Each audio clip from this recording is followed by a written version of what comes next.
Welcome to DRTSPR show. This is Dr. Tangella Shiva Prasad Reddy alias Dr. TSPR. Namaste, Adab, hello and a warm welcome to Narasimha Reddy Garu. Again, where we left that day, he was trying to so beautifully connect the inequalities vis-a-vis growth and the income. So income should be equally distributed vis-a-vis the resources available. But is it happening? Because when government itself plays a role which is visibly very partial. One example, without any hesitation, Adani Group. What was their net worth in 2014? Now, what is their net worth in 2024? In comparison to other corporates, other small scale and medium scale industries, other public sector units. When I say even BSNL, the same 3G, 5G or whatever it is, the upgraded technologies budget is not being provided to public sector units.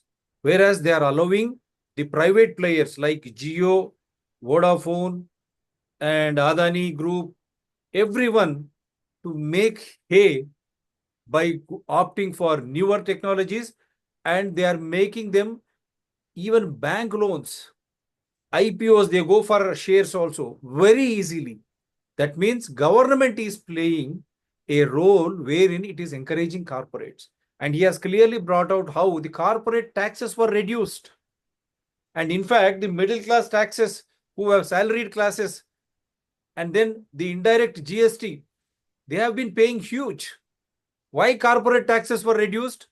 In lieu of the available resources and the commissions and omissions, and including the waiver of loans towards lakhs of crores of rupees favoring only corporates. This is where the wealth, they are accumulating wealth. Anil Ambani says, I am broke. He goes to NCLT. From there, he rushes to Supreme Court when challenged. And he says, I don't have any money. But how is that he is staying in such big, huge villas? And personally, he and his wife or children, they are having huge money. How is that they are having huge money? Again, he is gifted with 30,000 crores contract in Rafael. How is that possible when he is broke? When you compare with the same middle classes, whether it's like me or you all, if you don't pay one EMI, you are blacklisted, and CIBIL, that idiotic organization, now everything is coming out. Those servers are there in America. Our entire data is America. How foolish our central and state governments, including RBI, are now we are coming to know. The entire financial personal data is stored in America. They will blacklist you. But how is that they are getting loans after loans? They are becoming wealthier and wealthier. This is the discrimination at the government level. If it happens, what will be the fate of Indians? Every resource belongs to every citizen. And in lieu, the equal distribution of wealth should happen. Is it happening? Why is it not happening? What are the reasons? Now we are going to have a session with Narasimha Reddy Garu, who is going to explain us, and he will open the eyes of the government and RBI too. Sir, please go ahead. Thank you for inviting me. I think the question that I thought I would answer is what is wrong with growing inequalities? Of course, it's happening everywhere. It's much more so in India. And it has been happening over a period, but much more so during the last 30, particularly from late 80s and 90s. Therefore, our basic question is, what is wrong with inequalities? Because there are many people, including the present parties in power, particularly in the center, they just, let's say, don't seem to pay any attention to that of inequality. In fact, they have been downplaying the whole thing. They are all in a mood to deny that there is not much of inequality. But the facts tell otherwise.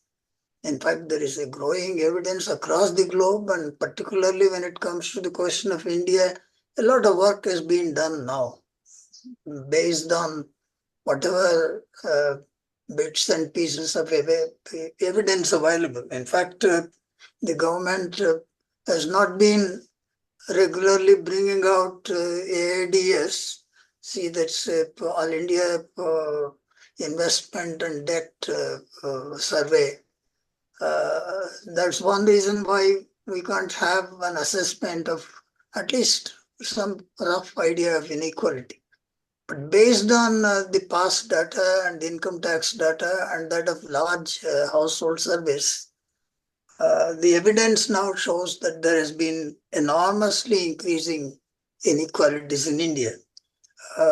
We have discussed about it and I'll quickly run through. For instance, when it comes to the question of income inequality, we have seen the top 10%. This is the data relating to 22-23. Top 10% of the richest people in India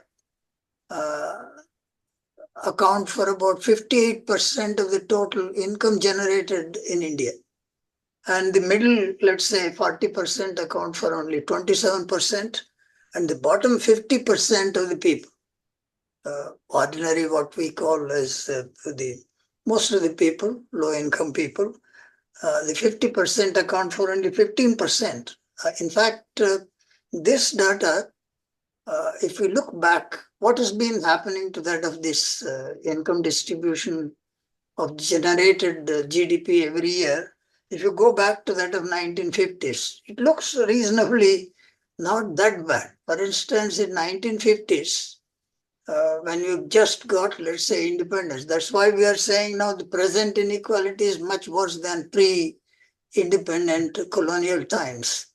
You could see that this can be seen even from 1950s data. In 1950, the top 10% got only 40%. Now they are almost 60%. And the middle, let's say, 40% got 40%, at least proportionate share, but now they get only 27%.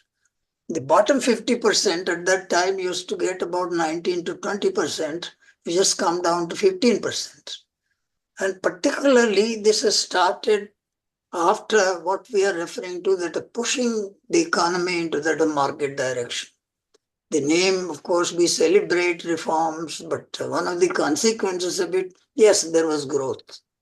But if you raise a question, what is happening to that of income generated through growth?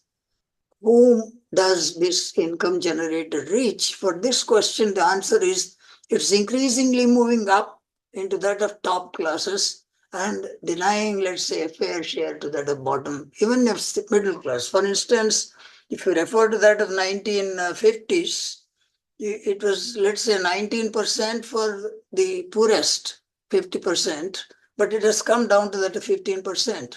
But for the richest 10%, it has increased from 40% to that of 60%.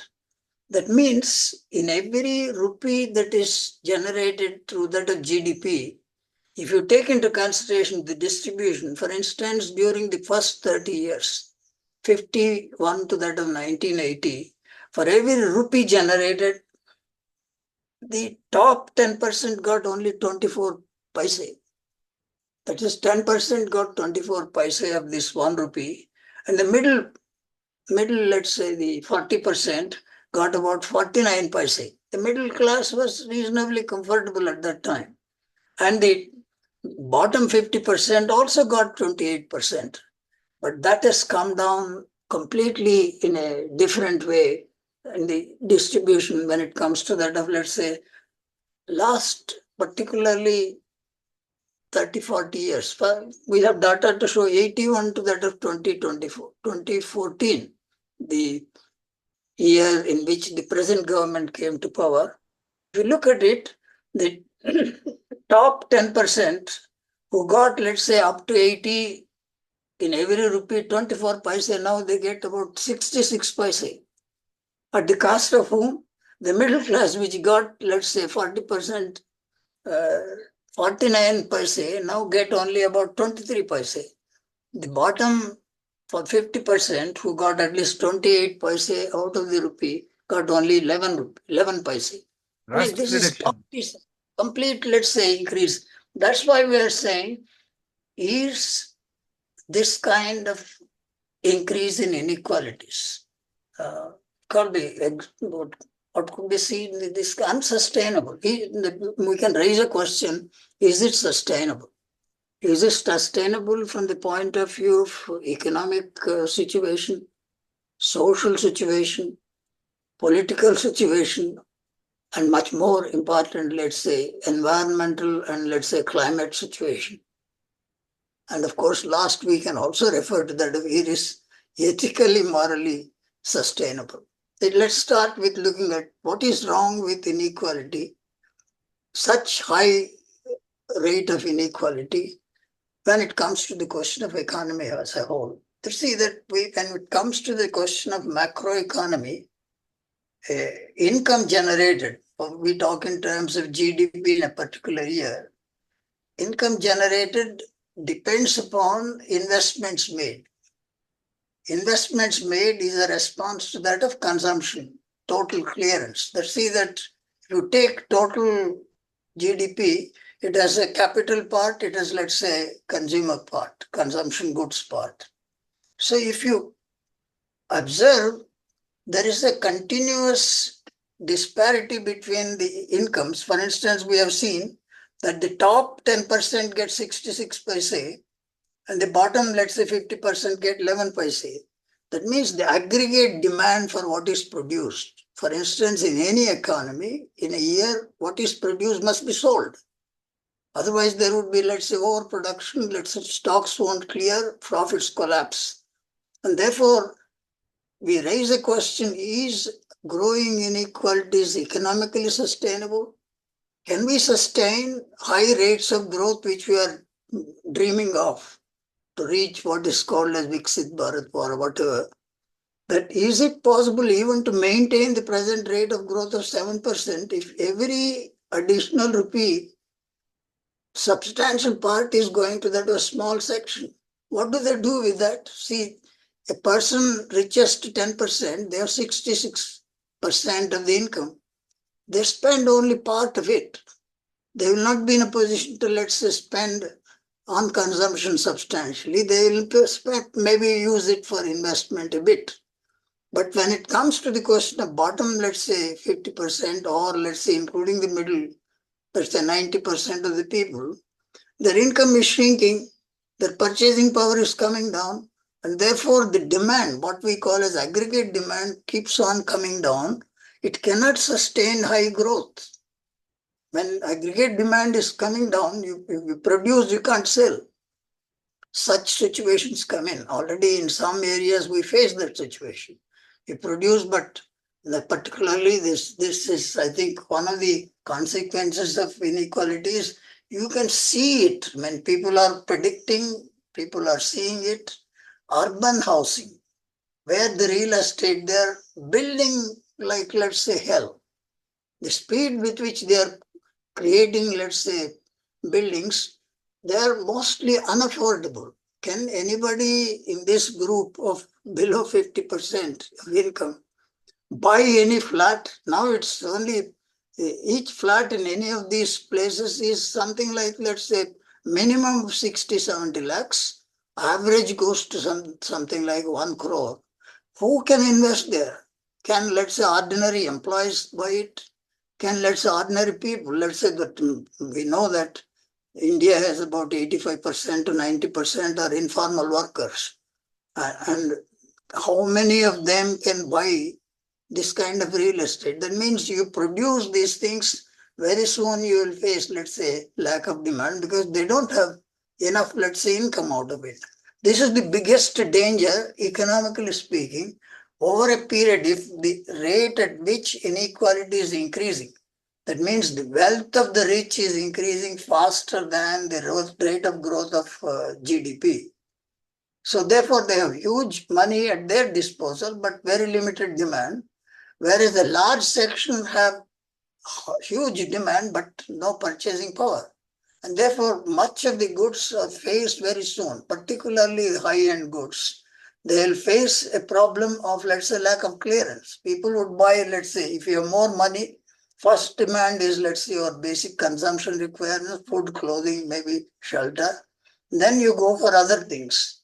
But if you starve them of less income, then they would end up with that only basic consumption, and the rest of the goods produced will face difficulty and, let's say, being cleared. And this is the biggest economic danger. It's unsustainable if it continues to like this. Second, what is happening is that, as we said, right from late 80s, these inequalities are going because of lack of regulation. That means there is no government kind of, let's say, regulation on the distribution of income. There is no proper system of taxation where you take some reasonable amount through that of taxation. Instead, they are liberalizing in the name of, let's say, not only, let's say, production system, they are liberalizing in terms of reducing corporate tax, not raising, let's say, reasonable level of, let's say, marginal tax of rich income earners. Therefore, your tax capacity remains at its low level, and your expenditure, public expenditure, remains at a low level. Therefore, when it comes to the question of socially, you experience situation, it is not only market economy, it is a market society. I mean, this is, I think, coming up because of inequality, because you don't care for public goods because you're a rich person. You will buy your education, you will buy your health, you will buy your public transport. Maybe you will buy your, let's say, holidays because you don't have to go to parks here. So who would create all these things for people who are getting less income? They get starved. This is, I think, the economy, the market economy turning to that of, let's say, market society. The market society, most dangerous thing, because that socially some of the basic goods like education, health, they become commodities where the rich people can buy. They don't care what is happening to that of, let's say, standards of education. They don't care what is public health, what is primary public health, whether there is a doctor, medicines, they're not bothered because they have their own hospitals, the huge corporate hospital, they can afford to pay. Therefore, the basic services, public goods that should be available for any decent kind of living for the large majority of, let's say, this bottom 50%, as well as, say, many of the middle class, that means almost 80% of the people, they start shrinking. It's socially highly undesirable. The other dimension is in economies like India, the social also means caste kind of thing, religion kind of thing. The biggest problem is we have been seeing the minorities remain, let's say, poor, and then lack of opportunities. There are large sections which were traditionally or historically being, let's say, deprived communities. They continue to be behind it. And the social fabric with such inequalities is worse than that of economic inequality. You perceive that your situation is worse than that of your neighbor. And under such circumstances, I mean, in fact, this is where we talk in terms of some kind of alienation, that they don't belong, as if things are being produced. There are huge, let's say, complexes of buildings, there are villas coming, but you don't have any opportunity to go anywhere near, leave alone purchase. There is a distance, social distance created by this process. Similarly, education. Worst thing happens now, any democratic polity requires equal opportunity for education. Let's say you make them citizens of equal opportunities. There is no way now, with these inequalities and the social market emerging, that for basic social goods like education, health, and public transport, you make people suffer with lower qualities, because it's not only that private investments into these areas come in, that's a provision of what is called as private provision of public goods. It's most undesirable kind of thing. It doesn't happen even in the richest countries like the United States. Even their education is up to at least 18 years free, compulsory, good quality education. Here already we see that more than 60% of the students in elementary schools going to private schools, since they can't afford, let's say, within the private school, it is the top-notch 2%, 3% schools where you can pay lakhs of rupees for school, give some quality, because most of them are private schools or budget schools. They can't even provide, let's say, minimum quality there. Therefore, the denial of education, equal quality education to the citizens, is the basic denial of the foundation of any democratic society. Similarly, if we turn to that of political dimension, I think this is the worst part. We know that you talk of market economy, market society, and market politics now. We are almost on the verge of it. We have been discussing several things. We have spent a lot of time talking about, let's say, electoral bonds. It's actually virtually buying, let's say, the rich corporate sector, let's say, scratch political sector, and therefore they take money and they do things which is convenient for them. But where is the place for, let's say, that the famous saying of Ambedkar, where he talked in terms of one person, one vote.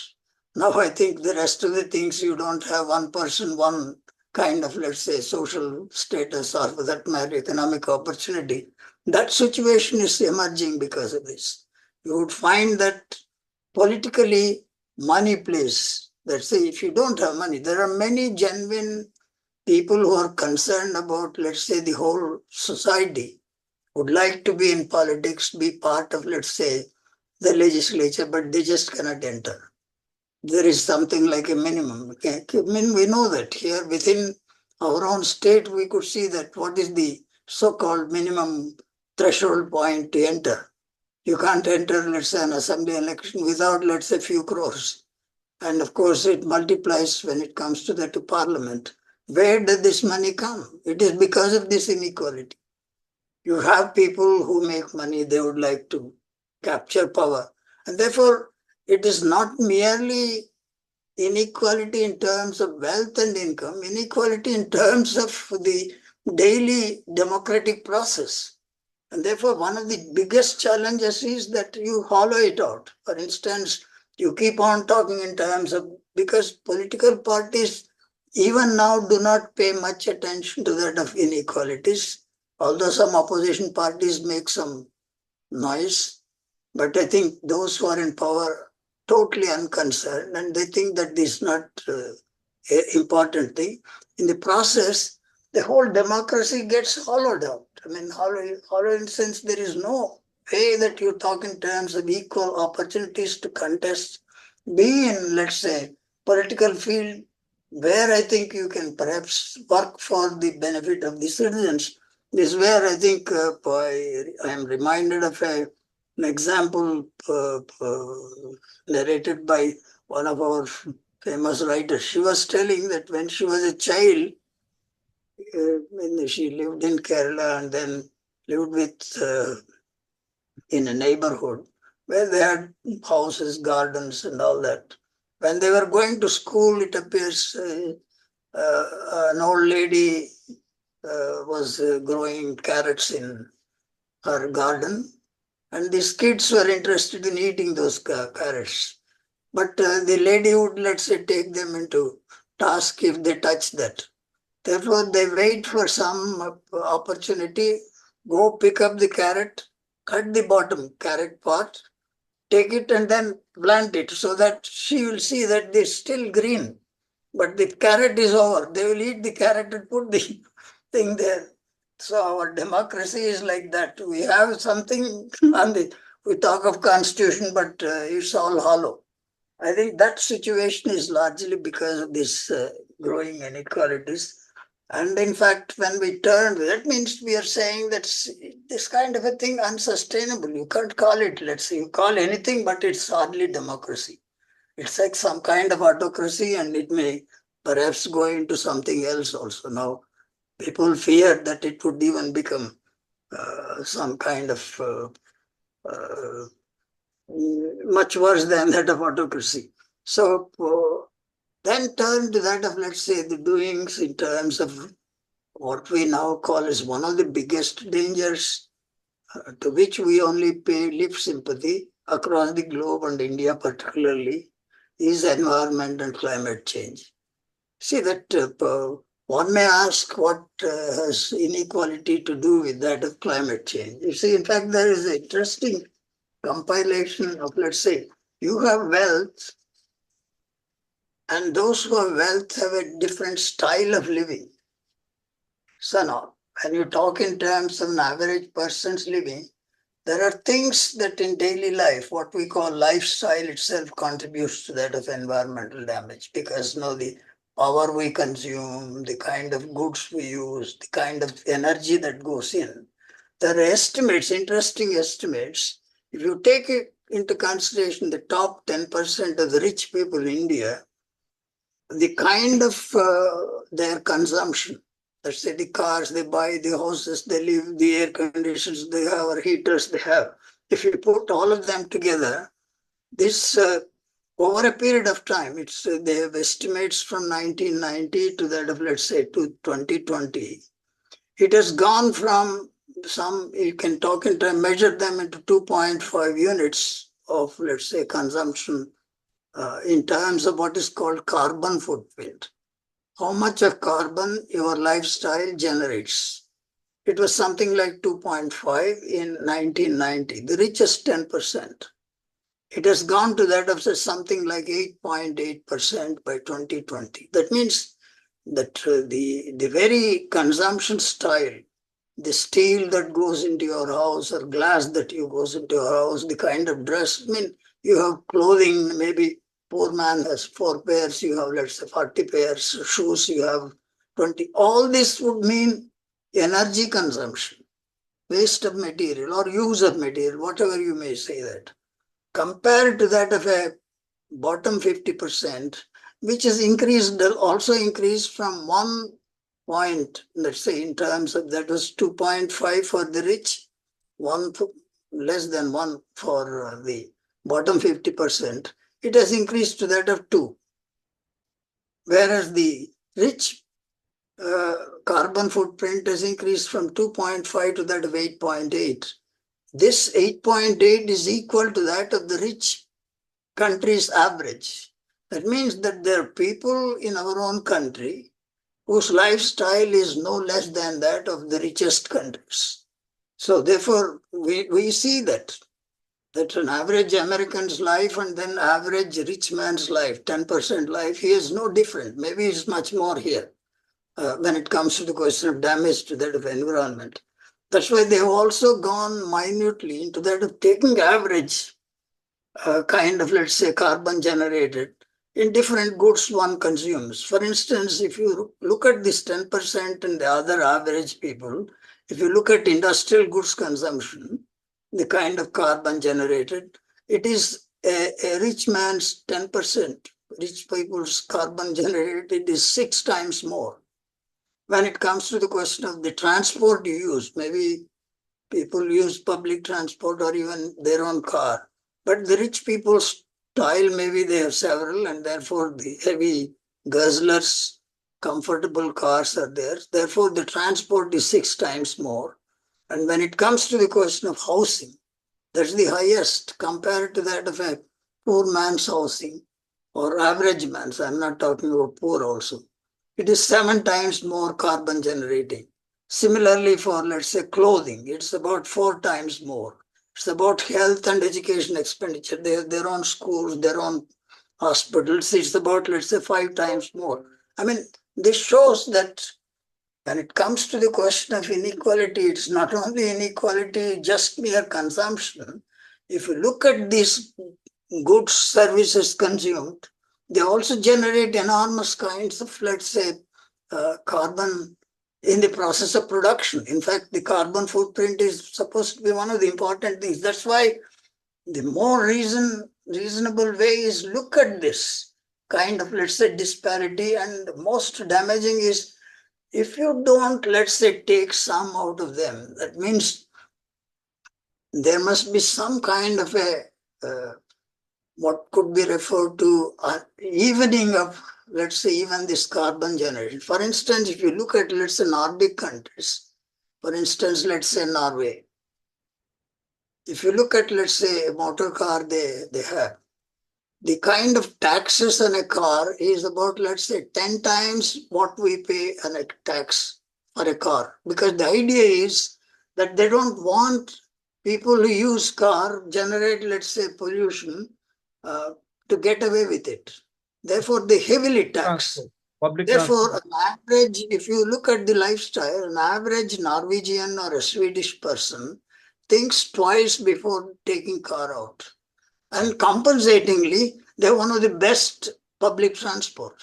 You can move from your house to any place through that public transport, either tube or, let's say, public transport, which means you consciously regulate the rich man's consumption in the level which it generates higher, let's say, kind of pollution or carbon.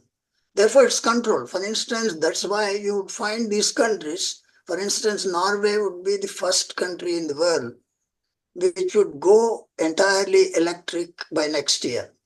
That's their entire transport. I mean, automobile transport would be electric by next year because they consciously design it that way. They don't want any inequalities. And then not only that, they don't want this unbearable kind of a environmental damage or climate damage. So it is in this context, we find that even taking into consideration the climate change, the negative contribution of carbon generated through that of consumption practices or, let's say, habits of the rich or lifestyle of the rich is also unsustainable. Therefore, if we take, let's say, either economic, social, or for that matter, political, or even, let's say, environmental dimensions, this kind of inequality is unsustainable. Therefore, to check, you have to close down. Let's say that the last thing I said is a lesson, because you can control it by, let's say, reducing use of certain things by heavy taxes, generate that money Yeah, to we have provide 7 public minutes. transport. We have 7 minutes more. Now, what should be done? Now, what In should be done? fact, no. In fact, I will also add, and before what should be done, I would also add more. Consciously as human beings, if your fellow human beings are living in such a poor condition, but see, ethically, morally, if you have, let's say, 40% of children in India going malnourished, if they're, let's say, not able to, let's say, have 2 decent meals, according to the latest survey of Government of India and consumption expenditure, 50% of the people in the country even now are going without 3 meals a day. That's supposed to be normal. That means either they have a breakfast and lunch or lunch and food, maybe going out without any food. 50%. That's also evidenced by same government's own distribution of free rice and wheat for 80 crore people. It's not Out of 140, more than 60%. In such country, imagine in such country, a few people getting away with that of 60% of the income generated. It's going to be immoral or, let's say, unethical. That's also, beyond all these social and economic dimensions. Therefore, what is to be done? In fact, there are several ways. One basic thing is design a policy, which is, of course, fiscal policy, as well as a public policy for provision of public goods, where you take a reasonable amount through that of taxes, including that of a wealth tax. In fact, what is proposed is not tax everybody. Wealth tax means everybody is saying, how can you do it? No, they're suggesting if you tax at the rate of 2%, the top 1% of the wealth gainers, that would be enough to fund, let's say, the health expenditure, because we spend less than 2% of national income now. The entire national income health budget could be met by that kind of a thing. Therefore, if you raise it, let's say, therefore, those who have more than 10 crores of wealth, 2% of it tax, because they are accumulating wealth every year. It's not that the accumulated 10% to 20% rate. All that is proposed is 2%. It can be raised to that of 3% for those who have 100 crores and more. Therefore, one of the major strategies to reduce the inequalities, provide more opportunities through that of public provision of basic core standard health and education and public transport, which can be done through that of, let's say, appropriate tax measures, both corporate, personal income, and also bring in wealth tax. They say that how do you calculate? Income calculation is also difficult. We are doing it. Wealth is not that difficult. All that they're saying is 2%. If you take 2%, the rich will not fall down to bottom because they're earning at 20%, 30% rate. So take 2% out of it. There are systematic estimates made. So therefore, the solution is that if you want to have a reasonable society where life is supposed to be the one that promises some kind of democratic, equal kind of, let's say, a situation, there is no other go except to check the kind of inequalities that are being, let's say, perpetuated through the present regime. There must be a regulatory system, proper fiscal policy, proper public policy relating to the public goods provision. And the state has to do it. I mean, it can't be done either way. Charity can't help. Therefore, the state must become proactive. And therefore, particularly, they can start with that of looking at the damage done to that of environment. It's a reality now. Already 24 was supposed to be the warmest year. Already that year seems to have crossed the 1.5 degrees higher than that of the pre-industrial temperature level. And that's why we have frequent kind of extreme events like floods followed by, let's say, drought followed by, let's say, some kind of cyclones. The damage done is likely to be very serious. The richest country like United States, because of lack of that kind of consciousness, you see the Los Angeles burning. You cannot do with nature. Nature is likely to take vengeance, learn lessons from Los Angeles burning. You cannot do. That's the richest country. They're totally helpless. Everything is burning because you have never been proactive promotion of, let's say, climate control. It's a global affair. Each country, each household has a contribution to make. The lifestyle should change from the household level. The controls must come from the state level. Globally, there must be compact that all these countries would implement such kind of regulation. That is the only way out of this inequality. We can take up other issues later on, particularly relating to that climate. It's much more deeper aspect. Thank you very much. The inequality has to come down.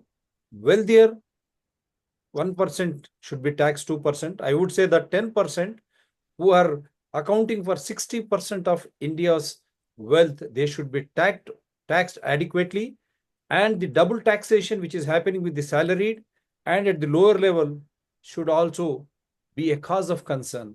So that double taxation, multiple taxation should be removed.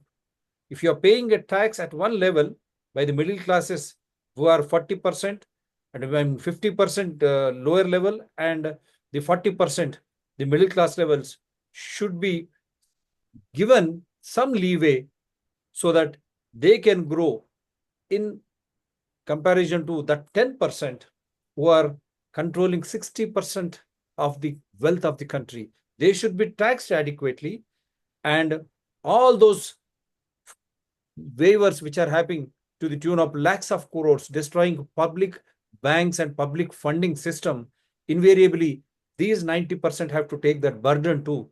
That should be stopped once for all.